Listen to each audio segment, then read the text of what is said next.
Mesdames et messieurs, bonsoir. Merci d'avoir choisi RTI 1 à la une de ce 20h. Fin du séminaire bilan des membres du gouvernement à Yamoussoukro, 2 jours de conclave dans la capitale politique ivoirienne. Les ministres ont fait le point de leurs activités et présenté les perspectives. Il leur est demandé plus de rigueur, d'efficacité, d'action au profit des populations. La deuxième promotion de l'école de police Amadou Gon Coulibaly de Korogo a fait sa sortie. Elle comprend 1263 hommes. Ces nouveaux sous-officiers de police ont été invités par les ministres Vagondo Dumonté et Anne Désiré Ouloto au respect de l'éthique et de l'autorité. En Égypte, on cherche des solutions au changement climatique. La COP27, la 27e conférence sur le climat se poursuit. La Côte d'Ivoire y participe. Le ministre d'État, Kobena Kwasi Ayoumani, au nom du vice-président ivoirien, a fait une déclaration sur l'initiative Climat, Action et Nutrition. Après 5 jours de discussion à Nairobi, au Kenya, le gouvernement éthiopien et les forces tigréennes s'accordent sur un accès humanitaire à tous. Les deux parties ont signé une déclaration commune sur la mise en œuvre de l'accord de cessation des hostilités. Soyez les bienvenus sur RTI 1. L'année 2022 tire bientôt sa révérence. C'est l'heure de faire le bilan et tracer les sillons pour 2023, la nouvelle année. Les membres du gouvernement donnent le ton en se retirant à Yamoussoukro avec le Premier ministre Patrick Kachi pour 2 jours. Le séminaire bilan a pris fin aujourd'hui dimanche. Les ministres ont fait le point de leurs activités et présenté les perspectives. Il leur est demandé plus de rigueur, d'efficacité, d'action sur le terrain. Alexis Ouedraogo. Pour cette deuxième et dernière journée du séminaire gouvernemental, pas de répit pour les ministres. Éducation, justice, lutte contre la corruption, couverture maladie universelle, autant de sujets à peaufiner pour une action efficace en 2023. Pour 2023, nous allons intensifier l'accélération du programme hospitalier, étendre le réseau des soins un peu partout en Côte d'Ivoire par la réhabilitation et la construction des hôpitaux. Dans les prochains jours, nous aurons à inaugurer des hôpitaux à l'ouest, que ce soit en moins d'une année, mais également renforcer les ressources humaines. D'importants défis dans le cadre du respect de la déontologie de la fonction publique avec le retour des valeurs. Et je crois que 2023 devra être le rendez-vous du fonctionnaire nouveau qui sait se rapprocher de nos populations et tout mettre en œuvre pour la satisfaction de nos concitoyens. Le président vient d'adopter en Conseil des ministres le statut du corps diplomatique. C'est quelque chose qui était attendu par les diplomates. Vous comprenez que les diplomates aujourd'hui sont très heureux, sont galvanisés, sont gonflés à bloc et prêts à faire davantage et même à faire mieux. C'est l'intensification des programmes sociaux, faire en sorte que la grande attente des populations ait une réponse favorable grâce à toutes ces actions qui seront mises en place en synergie avec les autres ministères qui ont en charge le volet social.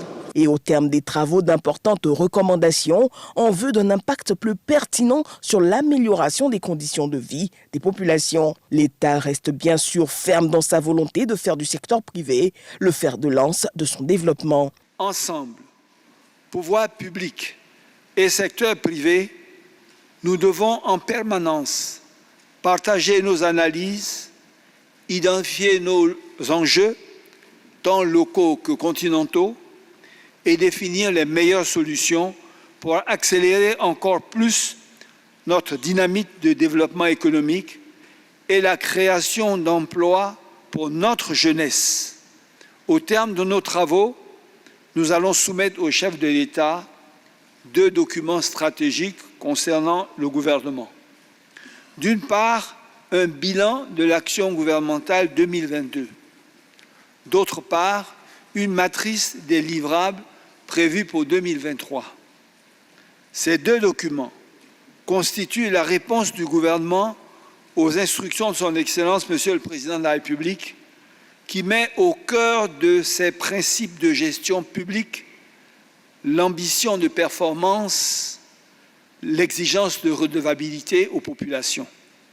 Intensifier enfin dans la communication de l'action gouvernementale, cela impliquera un engagement plus fort et régulier des ministres sur le terrain, dans les médias, sur les réseaux, afin de mieux expliquer notre cap, mieux valoriser nos multiples réussites et mieux partager notre ambition pour l'avenir des Ivoiriens. Le séminaire gouvernemental a refermé ses portes ce dimanche soir. Voilà, et ce dimanche, deuxième jour du séminaire gouvernemental, était dédié au dialogue avec le secteur privé.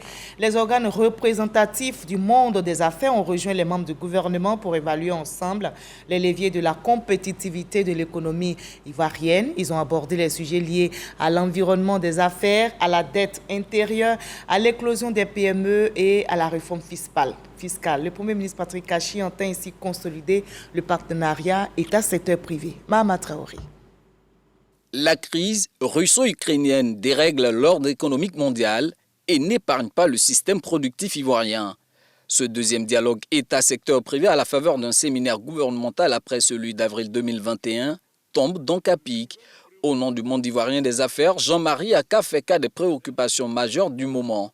Notamment la réforme du Fonds de développement de la formation professionnelle, FDFP, pour en faire un vrai outil de formation de ressources humaines adaptées aux besoins des entreprises, l'implication réelle du secteur privé dans l'élaboration de l'annexe fiscale, le paiement des arriérés des établissements scolaires privés nécessite, nous le pensons, des réponses urgentes. Permettez-moi d'insister sur l'urgence de mesures énergiques et audacieuses pour favoriser l'éclosion et le développement des PME qui composent l'essentiel de notre tissu économique et sont les plus exposés aux multiples crises que nous traversons depuis la pandémie de Covid-19. Prenant la pleine mesure de la situation, Patrick Kachi réitère la volonté du gouvernement d'aider le secteur privé à surmonter les obstacles à sa compétitivité. Je vous l'assure donc, avec force et avec clarté, l'État poursuivra intensément ses efforts de soutien et de promotion de nos entreprises, de nos PME et de nos entrepreneurs. Aujourd'hui comme demain, il s'agira pour le gouvernement de bâtir un partenariat d'excellence entre pouvoir public et secteur privé où les entrepreneurs et les entreprises sont impliqués pleinement dans la construction des écosystèmes qui participent au succès de leur business. Ce soutien se fera au moyen du dialogue permanent et constructif, assure le chef du gouvernement, mais aussi par des actions concrètes déjà initiées cette année, telles que la réduction du délai moyen de paiement des mandats pris en charge par les comptables publics, le lancement de l'applicatif e-fournisseur pour plus de transparence dans le processus de décaissement ou encore le programme économique pour l'innovation et la transformation des entreprises Pépite Côte d'Ivoire 2030. En 2023, ce cap sera maintenu. Pour 2023, année charnière qui sera très exigeante sur le plan macroéconomique mondial, il nous faudra toujours faire plus fort et plus vite pour tenir et aller encore plus loin ensemble, vous et nous. Il nous faut ainsi poursuivre l'amélioration de l'environnement des affaires pour le rendre toujours plus attractif et fertile, de l'encadrement et de l'appui aux opérateurs privés, de la productivité et la compétitivité des secteurs agricoles et industriels, du système financier et de la finance inclusive, des infrastructures de soutien à l'investissement privé. Toutes ces actions visent à bâtir un partenariat solide et fructueux dans une Côte d'Ivoire où le secteur privé national comptera pour 75% du volume global d'investissement et 30% du produit intérieur brut en 2030. Voilà, et tous ces défis, activités du gouvernement sont portés en prière, justement, en marge des travaux de ce séminaire gouvernemental. Une messe a été dite à la basilique Notre-Dame de la Paix de Yamoussoukro. Le Premier ministre Patrick Kachi avait à ses côtés plusieurs membres du gouvernement. Ils ont invoqué Dieu pour la bonne marche de l'action gouvernementale et la paix dans le pays, nous explique Alexis Ouedraogo. Au sein de l'imposante basilique de Yamoussoukro, ce samedi soir, en marge des travaux du séminaire gouvernemental, le Premier ministre Patrick Kachi, à ses côtés plusieurs membres du gouvernement, marque une pause pour prier. Reconnaissance à Dieu pour l'exercice 2022, mais surtout pour les nombreux challenges à relever en 2023. Dans son homélie, le prêtre officiant Père Franck Alatin, recteur de la basilique, exhorte à l'amour du travail bien fait, à être sur terre, les bras et les pieds du Seigneur pour partout apporter aux autres toujours un peu plus de bien. La messe a été aussi l'occasion de prier pour la paix dans le monde. Et de l'autre côté du globe, en Égypte, on réfléchit à des solutions contre les changements climatiques. Depuis le 6 novembre se tient la COP27, la 27e conférence sur le climat. Notre pays y participe. Le ministre d'État Kobena Kwasi Adjumani, au nom de la Côte d'Ivoire, a fait une déclaration sur l'initiative Climat, Action et Nutrition. Grace Kando, Adama Sangaré sont nos envoyés spéciaux en Égypte. Accélérer les progrès en matière de climat et améliorer la nutrition des populations, surtout les couches vulnérables, telle est la nouvelle initiative lancée à la COP27 par le gouvernement égyptien et l'Organisation mondiale de la santé. Plusieurs pays ont été invités à adhérer à cette initiative dénommée Climat, Action et Nutrition ICAN. Pour le ministre d'État Kobena Kwasi Adjumani, représentant le vice-président de la République de Côte d'Ivoire, cette vision cadre avec celle du président de la République qui a posé 2 actions importantes en Côte d'Ivoire en 2022. Celle d'avoir conduit en sa qualité de champion de l'Union africaine pour le suivi de la mise en œuvre de l'agenda 2063, le plaidoyer auprès de ses pairs en vue de faire de 2022 l'année africaine de la nutrition avec un accent sur le renforcement de la résilience nutritionnelle et la sécurité alimentaire, et celle d'avoir conduit les travaux de la 15e conférence des parties pour la lutte contre la désertification et la sécheresse tenue en mai 2022 à Abidjan, qui a abouti au lancement du programme Héritage.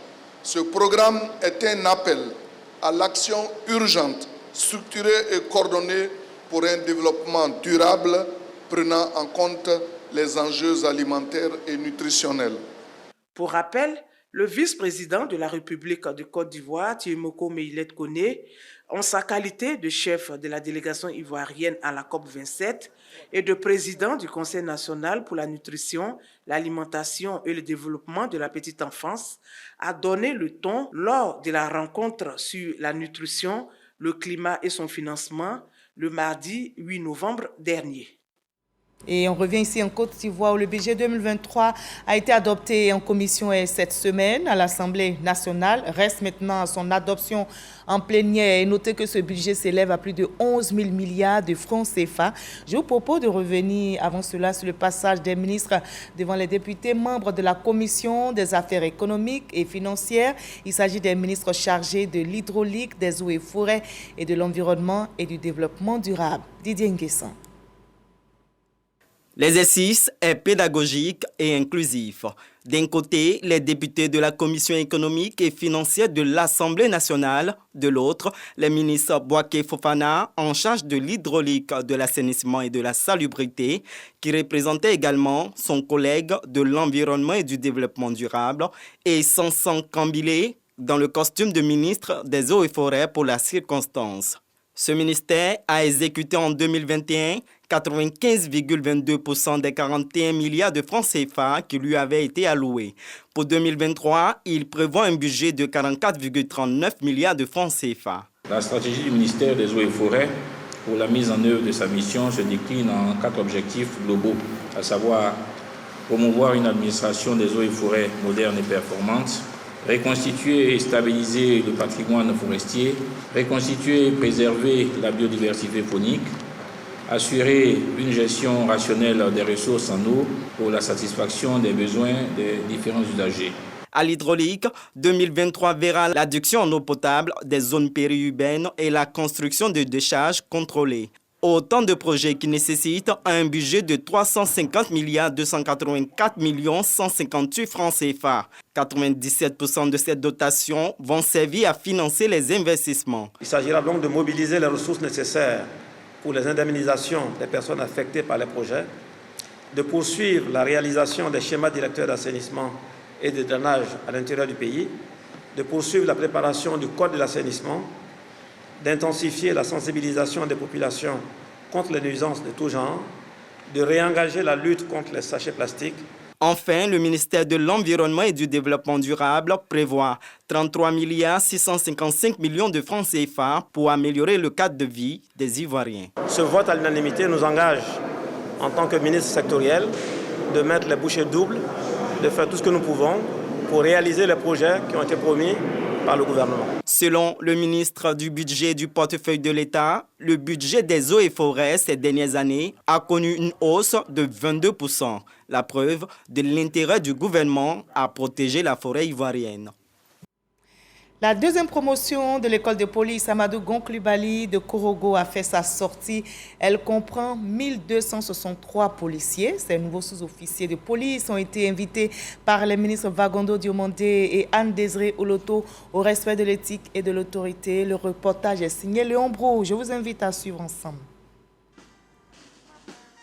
1272 au départ, la promotion 2021-2022. La deuxième de l'école de police Amadou Gon Coulibaly de Korogo, apte à servir avec 9 sous-officiers de police en moins. 2 décès, 3 redoublements, 4 radiations. La bonne conduite d'un élève policier ne doit pas être négociable et ne sera jamais négociable. Je salue donc les décisions de radiation qui ont été prises à l'encontre de 3 des vôtres. Ils ont été radiés pour vol, ils ont été radiés pour détention et consommation de drogue, des faits qui sont parfaitement intolérables pour tout citoyen, a fortiori pour un élève policier. Un autre élève a été radié pour faux diplôme. Ces 1263 nouveaux sous-officiers de police, dont 154 femmes, donc félicités pour leur mérite par la marraine, la ministre de la fonction publique, Anne-Désirée Oloto, et le ministre de l'Intérieur, Vagondo Diomandé. En leur remettant les épaulettes, insigne de leur grade, tous deux fixent à ces nouveaux fonctionnaires de police les attentes du gouvernement. Travailler selon le code de bonne conduite à améliorer l'image de la police nationale. Chers fidèles, vous devez rester ferme dans l'application des lois, disponible pour les usagers des services de police, débordant de charité pour quiconque sollicitera votre secours et surtout, soyez professionnels dans l'application des consignes de travail que vos chefs vous donneront. Rappelez-vous que qui se réfère à sa hiérarchie ne se trompe jamais. Toutes les brebis galeuses seront sanctionnées parce que nous voulons une police noble, une police honnête, une police exemplaire qui est au service donc des populations. Loyauté, combativité, sens du devoir, entre autres valeurs conseillées par le ministre de l'Intérieur, Vagondo Diomandé, et la marraine de la promotion, Anne-Désirée Oloto. Le but, rendre hommage à l'ex-sergent Sangaré Vakaba et au défunt Premier ministre Amadou Gon Coulibaly, dont cette promotion et l'école de police de Korogo portent respectivement le nom. Voilà, et la Côte d'Ivoire au travail inspire plus d'un. La RTG s'inspire du fonctionnement de la RTI. Votre entreprise, la direction générale de la RTI, a reçu la délégation de la télévision guinéenne conduite par le secrétaire général de l'information, de la communication et du ministère de la Communication. Et cette rencontre a pour objectif de s'imprégner du fonctionnement de la RTI. Le directeur général s'engage à accompagner les projets de restructuration et de mutation des chaînes nationales. Frédéric Oulaye, Franck-Quadio. La Guinée, Conakry et la Côte d'Ivoire accordent ondes et fréquences. Une délégation de la télévision guinéenne, conduite par le secrétaire général du ministère de l'Information et de la Communication en mission dans les locaux de la RTI, Radio-Télévision ivoirienne. L'idée, s'imprégner du modèle de réussite de la télévision nationale. Aujourd'hui, la transformation de la RTI, à la fois en termes de statut juridique, mais aussi en termes techniques, est une transformation quand même qui est reconnue dans la sous-région comme un modèle de réussite, ou en tout cas comme pionnier aussi. Donc nous sommes là dans ce cadre pour voir comment s'inspirer de l'expérience ivoirienne, à la fois dans la transformation juridique de la RTI, mais aussi voir qu'est-ce qui a été fait au niveau de la 3, la télé thématique, comment elle peut aussi nous servir d'exemple pour la création de cette télé que le président nous a instruit de faire. Le groupe RTI, Radio-Télévision ivoirienne, fort de plusieurs chaînes radio et télévision, dont RTI 1, RTI 2 et la 3. De l'instrument, Fossili Dambélé s'est dit prêt à accompagner la RTG dans son projet de basculement de l'analogie à la télévision numérique. Ce pays ferait dans une phase de transition et les autorités de l'audiovisuel de ce pays sont venues s'inspirer de ce qui s'est fait en Côte d'Ivoire. Il y a quelques années, d'une entreprise étatique à une société privée, c'est un processus de transformation qui a connu des péripéties pour arriver aujourd'hui à une phase opérationnelle jugée très satisfaisante. Et donc, nos frères de la Guinée sont venus pour échanger parce qu'ils ont des réformes profondes, notamment dans ce secteur, et ils voudraient aussi pouvoir s'inspirer de l'exemple de la Côte d'Ivoire. Arrivée en Côte d'Ivoire depuis plusieurs jours, la délégation guinéenne a échangé avec plusieurs acteurs du secteur télécom et communication, notamment la société de diffusion IDT. En perspective, une signature de convention en vue de mieux partager les expériences entre chaînes ivoiriennes et guinéennes. Après les efforts fournis, c'est le soulagement, mieux la satisfaction d'entrer en possession de son parchemin. 77 cadres issus d'entreprises publiques et privées en Côte d'Ivoire et à l'international formés au management viennent de recevoir leur diplôme. 3 cadres de la RTI sont au nombre des impétrants, nous rapporte Didier Nguessan. 9 mois de formation, 210 heures de cours, une cinquantaine de conférences et cas pratiques à Abidjan et à Barcelone en Espagne. Ce programme a été dispensé à ces cadres d'entreprises au nombre de 77. Il constitue la 11e promotion du programme for Management Development PMD de la MDE Business School basée à Abidjan. Ils reçoivent leur certificat de fin de formation. Il y a un processus pour prendre des décisions. Et ces éléments nous ont été vraiment administrés avec le PMD pour pouvoir augmenter la performance de nos équipes d'abord, la performance de nos entreprises de façon particulière. C'est une formation qui nous permet d'avoir un autre état d'esprit, un autre niveau de management et savoir vraiment tirer le profit des uns et des autres pour donner une croissance à nos entreprises. La RTI est donc consciente des efforts que tout dirigeant et tout cadre doit faire. Ne pouvait que faire participer ces cadres et dirigeants à une telle formation qui, pendant 9 mois, nous a apporté beaucoup. Ces 9 mois de formation nous ont permis d'avoir un large horizon des différents corps des métiers et ce n'est qu'à mettre à l'actif de nos différentes entreprises. Ouverte en 2003, cette institution de formation continue a permis de renforcer les capacités de management et de leadership de plus de 1500 cadres. Nous espérons que la formation qu'ils reçoivent, ça les aide à améliorer leur expérience professionnelle, disons, à tirer profit de toute l'expérience qu'ils avaient déjà pour être encore beaucoup plus performants. Donc c'est pour nous une grande satisfaction de voir les résultats. Ces ressources humaines, issues de plusieurs secteurs d'activité, pourront faire bénéficier des connaissances acquises, aussi bien à leur employeur qu'à leur famille et à la société en général. Au magazine du dimanche de 13h, Herman Guévé a reçu Dr Biti Marie-Joseph, directrice des établissements privés et professions sanitaires. Leurs échanges ont porté sur l'opération Zéro clinique illégale d'ici 2025. Opération lancée par le ministère de la Santé, de l'Hygiène publique et de la couverture maladie universelle pour assainir le secteur privé de la santé. Suivons juste un extrait. Nous avons pu constater, suite à une étude qui a été menée par le ministère lui-même, qu'il y a 81% d'établissements sanitaires privés illégaux. Nous avons environ 280 établissements qui sont dans la légalité. Ce sont des établissements qui ont donc les papiers. Tout le reste n'ont pas les documents nécessaires à un exercice légal, à une exploitation et à une ouverture de l'établissement dans les meilleures conditions. Monsieur le ministre a donné cette opportunité aux établissements illégaux de se régulariser et pour cela, une campagne de régularisation administrative est lancée. Cette campagne de régularisation administrative s'arrête le 9 décembre.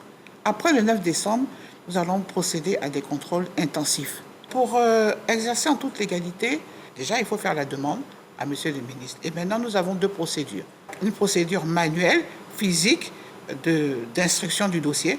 Et nous avons aussi une procédure digitale à travers donc le site www.deps.santé.gouv.ci.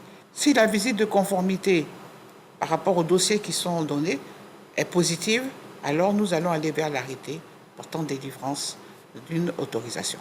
Ce qui pourra empêcher qu'on délivre ce papier, c'est une attestation de conformité non favorables. Ceux qui ne sont pas concernés, en réalité, ce sont ceux qui ont déjà un arrêté qui a été délivré à l'époque et qui est sans limite de validité.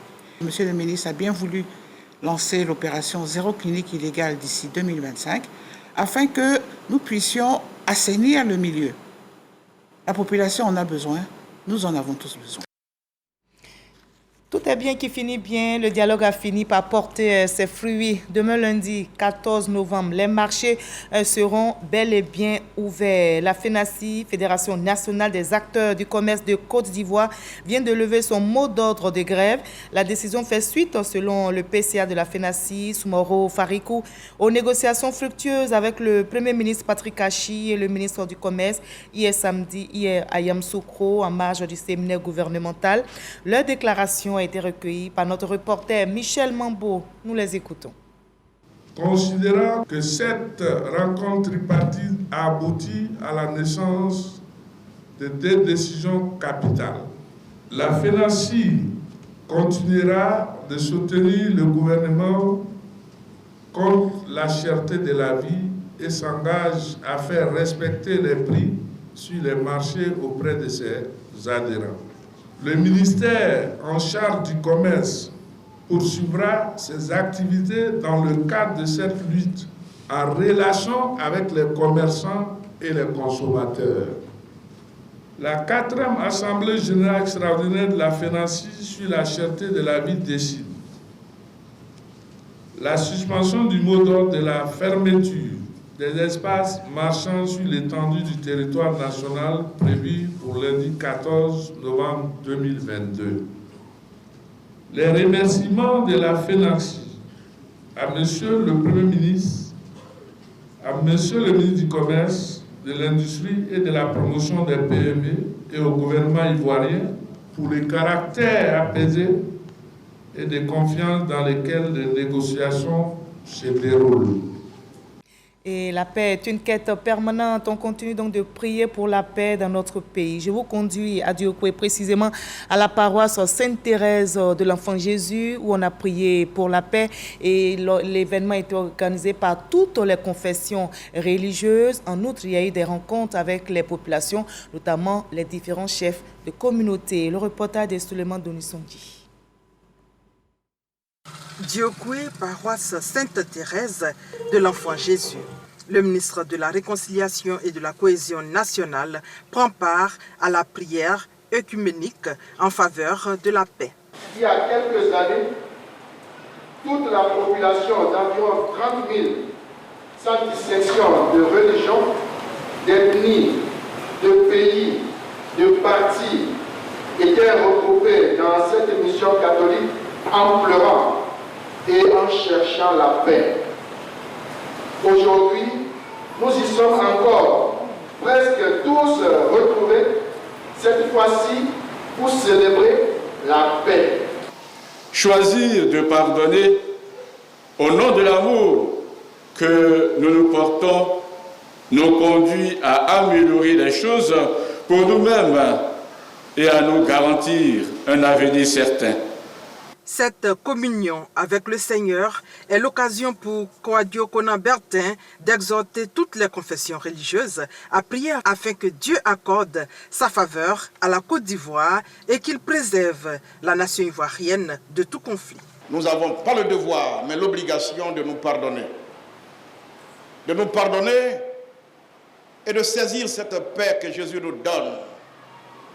De la saisir, de vivre en tenant compte de cette paix et avoir des comportements de paix. Après ces moments de recueillement, plusieurs dons ont été faits aux responsables religieux. Ensuite, cap sur le CHR de Diokwe, où un autre don d'une valeur d'1 million a été fait à la maternité du centre hospitalier régional de la part de l'ONG Maman Fashion. Une rencontre avec les chefs communautaires et une marche pacifique en faveur de la paix et de la réconciliation ont meublé la suite de la journée. Reportage réalisé pour vous par Suleiman Donisongi et Delphine Bla. Suite aux dernières recommandations du directeur du RHDP relativement aux dispositions à prendre pour la révision de la liste électorale, le secrétaire départemental du RHDP de Bondoukou a initié une rencontre d'échange avec les responsables locaux. Claude Saï, secrétaire exécutif adjoint du RHDP, était l'invité de cette rencontre. Walter Madouatara. Mairie de Bondoukou, dans la région du Gontogo. Les responsables et militants du RHDP de la localité réunis à l'initiative du secrétaire départemental Maïzan Kofi. Invité spécial à cette rencontre, Claude Saï, secrétaire exécutif adjoint du RHDP chargé de la communication. Au menu des échanges, la promotion des idéaux du président de la République, Alassane Ouattara, la restructuration du parti et les mesures à prendre pour l'opération de révision de la liste électorale. Dans son intervention, Claude Saï a passé en revue les actions de développement du chef de l'État et a exhorté les militants à épouser sa vision. Il les a surtout incités à rester solidaires pour accompagner la dynamique d'émergence en cours en Côte d'Ivoire. Alassane Ouattara, je le leur ai dit, est le père de la Côte d'Ivoire développée. C'est une institution et les militants du RHDP ont donc été instruits sur cette dimension-là. L'essentiel pour l'instant, c'est de réorganiser la base, se préparer pour la révision de la liste électorale, c'est faire en sorte que les leaders locaux fassent bloc autour d'un seul idéal, celui d'Alassane Ouattara. Le président Ouattara est une institution que nous devons suivre pour que toutes les actions qu'il entrevoit, que ce soit pour nous, mais surtout pour les militants, mais surtout pour la Côte d'Ivoire, nous sommes engagés et fiers, nous sommes déterminés au nom des militants pour faire en sorte qu'ici dans le Gontogo, le RHDP puisse aller de l'avant. L'opération de révision de la liste électorale débute le 19 novembre et s'achève le 10 décembre prochain. Les militants du RHDP de Bondoukou entendent se mobiliser pour une inscription massive sur la liste électorale. Et toujours sur la scène politique ivoirienne, le secrétaire départemental RHDP de Daloa sous-préfecture était en tournée dans plusieurs villages des cantons Gbalouan Sud et Zébou au Nord.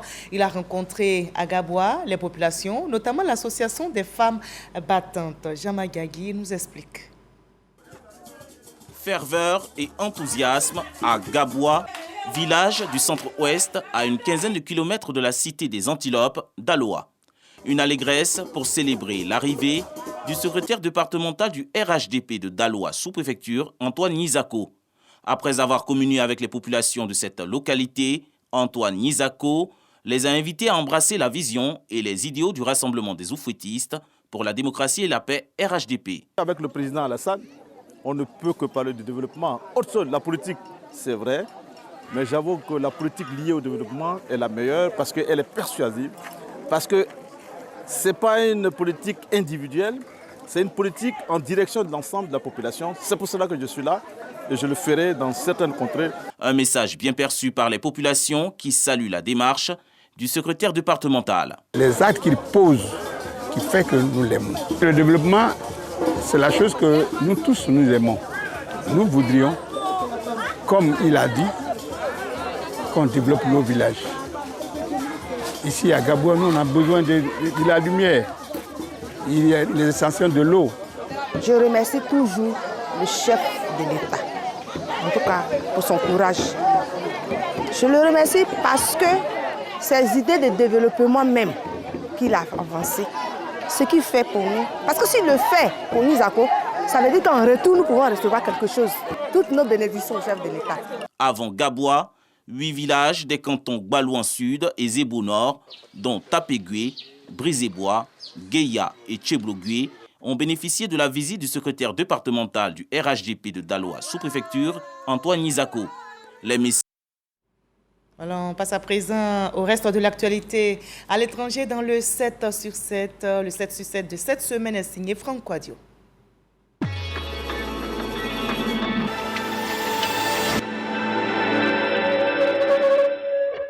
Au Malawi, le nombre de réfugiés congolais en hausse chaque jour dans le seul camp de réfugiés du pays, qui a une capacité de 10 000 places.